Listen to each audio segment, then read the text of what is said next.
informacion izraelite tregojnë që Irani nuk ka më program bërthamor për momentin. Unë nuk mendoj që izraelitët janë gabim sepse do nga parasysh sa shumë kanë penetruar Irani. Por pastaj do nga pamje satelitori që janë krijuar disa kratere të errta të zeza. Duke marrë që nuk kupton. Ai lloj bombe i krijon krateret, krijon 5 metra kraterin e gjerë. Duke marrë parasysh sa shumë ka penetruar Mossadi Iranin, unë kam përshtypjen që ata din shumë mirë çfarë ka ndodhur në gjitha si dhe bërthamore dhe nuk mendoj se janë gëzuar kot së kotin në pikë. Mendimi i tyre është që Irani nuk ka më program bërthamor në këto moment dhe shesh funksionit.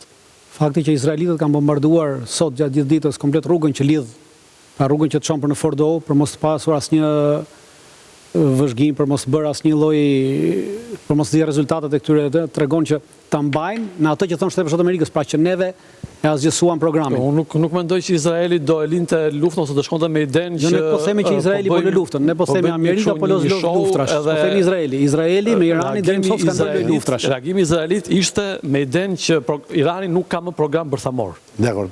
Zoti Shala, për të njëjtën gjë se do fus Hoxhën nga Irani dhe të gjëm që do thotë. Në momentin që Shtetet Bashkuara bën goditjen, më njëherë pas goditjes, Shtetet Bashkuara, vetë presidenti Trump ka qenë tepër i interesuar me kanalet komunikimit të mbetur të hapur për ta bindur Ajatullahun që të mos reagojnë.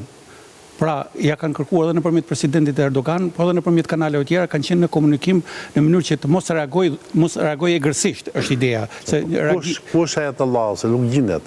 Ai ka një protokoll tjetër siguria, tashmë është shumë normale. Dhe ai komunikimet i marr nëpërmjet ndërmjetësve. Është e pranueshme në një kohë lufte.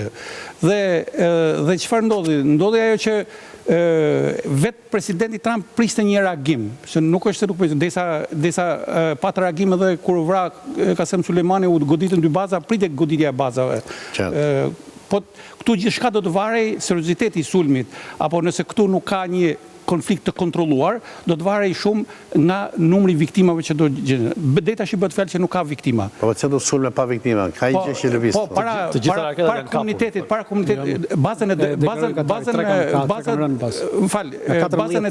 bazën e dëmton ai, nuk ka problem. Po baza ribëhet. Amerika ka problem që mos ketë viktima në njerëz. Pra, mos ketë viktima në njerëz. Do vonë që mos ketë iranian të vrarë. Jo, mos ketë amerikan. Mos ketë amerikan në bazat e Katarit. Në Katar ka 10.000 ushtarë amerikanë. Po janë 10.000, ku janë? 10.000, po gjithçka aty është derisa u mbyllën qiej. Agjensit thonin që dëmet janë serioze në bazë. Derisa po dëmet mund të jenë serioze, nuk ka asgjë, bën bazat edhe herë, nuk është problem. Sepse është, m'fal, ta mbyll. Dhe njoftimi edhe Katari, edhe Kuvaiti mbyllën hapësirën ajrore 1 orë, 2 orë përpara. Do të thotë që gjithçka ishte njoftuar.